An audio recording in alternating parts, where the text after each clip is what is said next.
আসসালামু আলাইকুম। কেমন আছেন সবাই? আশা করছি যে যেখান থেকে দেখছেন আল্লাহর রহমতে ভালো আছেন। আমরাও আল্লাহর রহমতে ভালো আছি। এই তো আরও একটা ছোট্ট ব্লগ ভিডিও নিয়ে আপনাদের সামনে হাজির হয়েছি। আশা করছি যে যেখান থেকে দেখছেন আল্লাহর রহমতে ভালো আছেন। আমরাও আল্লাহর রহমতে ভালো আছি। সকালে ঘুম থেকে উঠেই কিচেনে এসে দেখি ঝুম বৃষ্টি হচ্ছে। বেডরুমতে খেয়ালই করিনি। সেটাও একটু ক্যামেরাবন্দি করলাম। আজকে না তেমন রান্নাবান্না করব না, এই তো ফাঁকিবাজি নাস্তা ছেড়ে নিচ্ছি। আর বৃষ্টি হলেও না গরম কমছে না। দেখুন আমার বাবাইটা কিন্তু হুটহাট করে এখানে সেখানে জামা কাপড় খুলেই রেখে দিচ্ছে, মানে এত গরম। তো যাই হোক, আমি কিন্তু বাচ্চাদের জন্যই ব্রেড আর জেলি রেডি করেছি, অথচ তারাই খাচ্ছে না, আমাকেই বেশিটা খেতে হলো। তো সকালবেলা আমার বাবাই পড়তে বসে গেছে, আলহামদুলিল্লাহ। সে এখন অ্যালফাবেট থেকে ওয়ার্ড মেকিংও শিখে গেছে। সবাই আমার বাবাটার জন্য অনেক দোয়া করবেন। ও যে এত কিছু পারছে, এটাই আমার কাছে অনেক বেশি বড় পাওয়া আর কি। এত তাড়াতাড়ি আমি ওর কাছ থেকে এত কিছু আশা করিনি। তো যাই হোক, সব কিছুর জন্য মহান আল্লাহ তাআলার নিকট লাখো কোটি শুকরিয়া।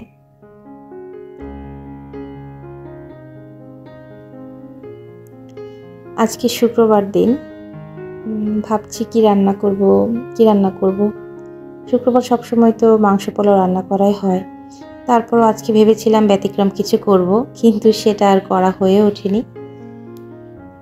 সেই একই পোলাও মাংস, যদিও আজকে ওর বাবা নেই, একটু বাসার বাইরে আছে, এলাকার বাইরে আছে বলতে পারেন। তো সেজন্য দেশি মুরগি রান্না করিনি, বাচ্চারা ব্রয়লার খেতে বেশি পছন্দ করে, মাংসটাও নরম হয়। এই তো সেজন্য আমি মশলাটা কষিয়ে মাংসটা দিয়ে দিলাম। আর যেহেতু বাচ্চারা পছন্দ করে, আমাকে তো আলু দিতেই হবে। এভাবে বসিয়ে দিয়ে আমি আলুটা কেটে ধুয়ে নিয়েছি। আসলে যে বললাম, ভাবছিলাম আজকে রান্না করব না, ওর বাবা যেহেতু নেই ডিম ভাজি করে খাইয়ে দিব, কিন্তু সেটা আর হওয়ার জো নাই। ওর বাবা বলেছে যেহেতু আমি মিটিংয়ে অনেক ভালো ভালো খাবার খাবো, সেহেতু আমার বাচ্চাদের ওদের পছন্দের খাবার বানিয়ে দিবা, কোনো রকম এলোমেলো করবা না। তো সেজন্যই এই তো রান্নাটা বসিয়ে দিলাম। তারপরে ভাবছিলাম ভাত ধুয়ে দিব নাকি পোলাও রান্না করব। শেষমেশ পোলাও রান্না করলাম, তবে ভাতের মতোই রান্না করেছি। আমি চালটা নিয়ে ধুয়ে তার মধ্যেই একসাথে ভাত, মানে একদম ভাতের মতো পানি দিয়ে তার মধ্যে 2টা দারচিনি, এলাচ আর স্বাদ মতো লবণ, তেল, একটুখানি রসুন বাটা, একটুখানি আদা বাটা দিয়ে একসাথে বসিয়ে দিয়েছি। এটাতেও কিন্তু বেশ ভালো ঝরঝরা হয় পোলাওটা, খেতেও বেশ ভালো লাগে। আর চালগুলো না একটু আস্তে আস্তে থাকে, একটাও ভেঙে যায় না। এই তো মানে বিশেষ কেউ না থাকলে এভাবে ফাঁকিঝুঁকি রান্না চলে। আজকে না মুরগির মাংস রান্না করতে যে অনেক বেশি তেল হয়ে গিয়েছে, তো সেজন্য আমি এইভাবে তেলটা তুলে রাখছি। পরবর্তীতে এই তেল দিয়ে পরোটা ভেজে খেলে আমার কাছে অনেক বেশি টেস্ট লাগে। অবশ্যই এটা ফ্রিজে রেখে দেব, তা না হলে গরম যেহেতু নষ্ট হয়ে যেতে পারে। দেখুন কতখানি তেল বের হয়েছে, এমনিতেই মনে হয় যে তেল বেশি বেশি। তো যেহেতু ওর বাবা দুপুরে খাবে না, রাত্রে এসে হালকা পাতলা খাবে, তো একটা মুরগি আমি রান্না করে রেখেছি, সেখান থেকে আমি অর্ধেকটা মুরগি বক্সে করে রেখে দেবো। এটা ঠান্ডা হলে ডিপ ফ্রিজে সংরক্ষণ করব। তারপর হয় কি, যেদিন ওর বাবা আবার থাকবে না, রান্নাবান্নার ঝামেলা থাকবে, করতে ইচ্ছা করবে না আর কি, সেদিন ওদেরকে এটা দিয়ে চালিয়ে দিতে পারবো। অনেক কিছু চিন্তা ভাবনা করেই কাজ করতে হয়। রান্নাবান্না শেষ করে এসে দেখুন আমার খরগোশগুলা কত নোংরা করেছে, এখন এগুলো পরিষ্কার করে নিয়েছি। আর তার মধ্যে রাত্রেবেলা ওর বাবাও চলে এসেছে, এসে অনেক দিন ধরে বায়না করছে, মানে বাপ ছেলেরা মিলে একসঙ্গে তারা বার্গার খাবে। তো কিছুক্ষণ আগে আমি আসলে রেডি ছিলাম না ওইভাবে, যে মুরগির বুকের মাংসগুলা যে রেডি করে রাখবো সেরকম ছিল না। তো বার্গার করার আগে আমাকে মেয়োনিজ করতে হবে। তো মেয়োনিজ করার জন্য আমি এখানে 2টা ডিম নিয়ে নিয়েছি, সিদ্ধ ডিম আর কি, কিছুক্ষণ আগেই করলাম, দেখতেই পেরেছেন। আর অনেকে কাঁচা ডিম দিয়ে করে, ডিম পোস্ট দিয়ে করে, তো আমার কাছে সিদ্ধ ডিম দিয়েই বেশি ভালো মনে হয়, না হলে একটু কাঁচা কাঁচা মনে হয় এই আর কি।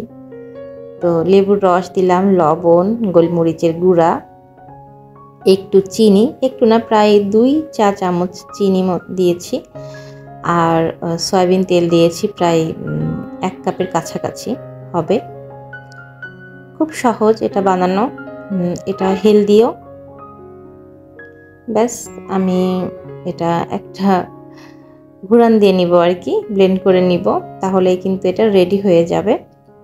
আর একটু লিকুইড দুধ দিয়েছি, যদি গুঁড়া দুধ দেওয়া যায় তাহলে টেক্সচারটা আরও বেশি ভালো হয়, একটু ঘন হয়। তবে সমস্যা হচ্ছে না, এটা না রেখে দেওয়ার পরে আরও কিছুটা ঘন হয়ে যাবে। দেখুন একদম ব্লেন্ড হয়ে একদম মিহি হয়ে গিয়েছে। এটা কিন্তু অবশ্যই ডিপ ফ্রিজে সংরক্ষণ করতে হবে, তা নাহলে এটা থাকবে না, যেহেতু কাঁচা ডিম দিয়ে, মানে কাঁচা না, ডিম দিয়ে করা, যেহেতু নর্মালে রাখলে নষ্ট হয়ে যাবে। অনেক দিন ধরেই বায়না করছিল, তো সেজন্য ভাবলাম আজকে করেই ফেলি। এই তো আগে মেয়োনিজটা তৈরি করে নিলাম, এবারে বার্গার করার পালা। বার্গারের জন্য বার্গার বান এনে দিয়েছি। আসলে বানটাও আমি নিজেই বানাই, কিন্তু ইদানিং কেন যেন একটু বেশি অলস হয়ে গিয়েছি। তো বান আনার পরে, আর আমার বাচ্চারা না ওই পেঁয়াজ ক্যাপসিকাম এগুলো খায় না, এই জন্য ওদের মতো করে শুধু চিকেনটা দিয়ে আর মেয়োনিজ টমেটো সস এগুলো দিয়েই করে দিচ্ছি প্রথমে একবার আর কি। একবার করে দেওয়ার পর ওর বাবা বলছে কি ব্যাপার কিছু দাওনি, সেজন্য পরবর্তীতে আরও মানে ওইগুলো খাওয়া শেষ হয়ে যাওয়ার পর আবার করে দিতে হয়েছে, এবং সেগুলোর মধ্যে পেঁয়াজ ক্যাপসিকাম সব কিছু দিয়েই করা লেগেছে। যেহেতু বাচ্চারা খায় না এই জন্য আসলে আমি ওইগুলো দিয়েছিলাম না। তো যাই হোক, যে যেমনটা খাবে সেভাবে দিয়ে নিলেই কিন্তু এই তো রেডি হয়ে যাবে ঝটপট বাসায় বার্গার। খেতে কিন্তু অনেক টেস্টি হয় বাসারটা, এবং স্বাস্থ্যসম্মতও হয়। এটা হচ্ছে প্রথমবার করেছিলাম, আর দ্বিতীয়বার তো করেই নিলাম আবার। ওভেনে একটু গরম করলে বেশি ভালো হয়, নরম হয়, সফট হয়, খেতেও বেশি ভালো হয়। ওভেন না থাকলে তাওয়ার উপর দিয়েও গরম করে নেওয়া যায়। আর আমার ছোট বাবাটা একদম পাগল করে দিচ্ছে, কখন হবে কখন হবে। তো এই তো হয়েছে, এখন তার শান্তি হয়েছে, এখন খেয়ে নেবে এই আর কি। তো সকাল থেকে শুরু করে সন্ধ্যা পর্যন্ত আপনাদের সঙ্গে টুকটাক আজকের ব্লগ ভিডিও শেয়ার করলাম।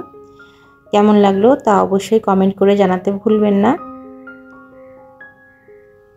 দ্বিতীয়বার যে করেছিলাম এই যে সেইটা ক্যাপসিকাম এবং পেঁয়াজ দিয়ে, পেঁয়াজটা অবশ্যই আমার বাবাই কেটে দিয়েছিল, বড় বাবাই। তো যাই হোক, পরবর্তী ভিডিও দেখার আমন্ত্রণ জানিয়ে আজকের মতো এখানেই বিদায় নিচ্ছি। সবাই ভালো থাকবেন, সবাই সবার পাশে থাকবেন। আল্লাহ হাফেজ।